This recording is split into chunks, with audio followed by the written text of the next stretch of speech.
गुरुकुल नहीं जा पा रहे हैं तो गुरुकुल को घर ले आइए। और ऐसे बहुत सारे मॉडल हैं हमारे पास जहां मैंने देखा कि माता पिता ने घर पे ही बच्चों के लिए ऐसा वातावरण पैदा कर दिया। आप किसी भी इस्लामिक बच्चे से पूछिए, वो आपको बताएगा अल्लाह ताला कौन है, वो आपको बताएगा मोहम्मद साहब कौन है, वो आपको बताएगा कलमे क्या क्या हैं, वो आपको बताएगा कुरान क्या है, वो आपको हदीसें पढ़ के बताएगा, वो आपको आयतें सुनाएगा। लेकिन आप किसी भी सनातन धर्मी के बच्चे से पूछिए तो वो जिंगल बेल तो सुना देगा, लेकिन भगवत गीता का एक भी श्लोक नहीं सुना पाएगा। अब आप कह रही हैं कि बच्चे क्या जानने चाहिए? पहले तो माएँ जाने, माता निर्माता भवती। माता अच्छी होगी, माता जानती होगी, तभी तो वो बच्चों को पढ़ाएगी। माता यदि टिकटॉक पर वीडियो बना करके डांस करेगी तो बच्चों से हम ये अपेक्षा नहीं कर सकते कि वो हनुमान चालीसा आपको पढ़ करके सुना देंगे, है ना। तो बच्चों के लिए सबसे पहले एक पुस्तक है छोटी सी, आर्योद्देश्य रत्नमाला।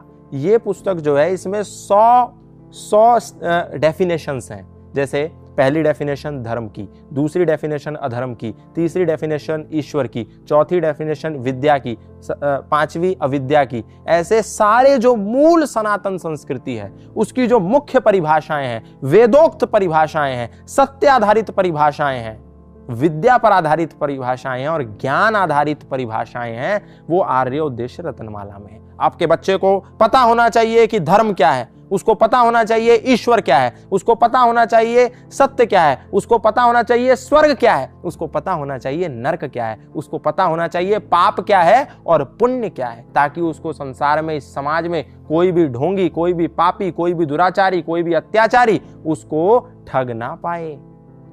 तो ये जो आर्योद्देश्य रत्नमाला, ये उसको पता होना चाहिए। दूसरी बात, उसको भगवान श्री राम का बेसिक कैरेक्टर पता होना चाहिए, उसको भगवान श्री कृष्ण का बेसिक कैरेक्टर पता होना चाहिए, उसको वीर हनुमान का बेसिक कैरेक्टर पता होना चाहिए। ये नहीं जय हनुमान ज्ञान गुण सागर, जय कपीस तिहु लोक उजागर, ठीक है मैं पेपर में पास हो जाऊं बस, दैट्स इट। ये नहीं उसको कि हनुमान जी पर लाल सिंदूर लगाया हो गया, ये नहीं कि राम लक्ष्मण जानकी जय बोलो हनुमान की हो गया, ये नहीं कि राम जी के आगे माथा टेक दिया लेकिन राम जी कौन थे पता ही नहीं।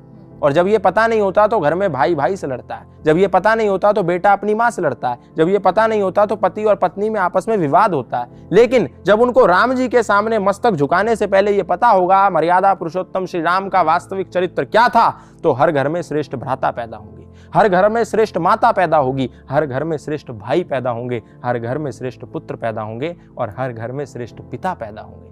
तो हर नौजवान को, आपके हर बच्चे को कम से कम भगवत गीता के 50 श्लोक आने चाहिए, उसको हनुमान चालीसा आनी चाहिए, उसको आपके पूर्वजों का चरित्र पता होना चाहिए। क्योंकि नहीं पता होगा तो कोई भी बोलेगा जाओ 9 गजा पीर पे चादर चढ़ाओ, आपके बच्चे को पता ही नहीं, क्योंकि वो तो राम को, हनुमान को, कृष्ण को और 9 गजा पीर को, गाजी बाबा को और मोइनुद्दीन चिश्ती को, सबको एक ही श्रृंखला में रखता होगा।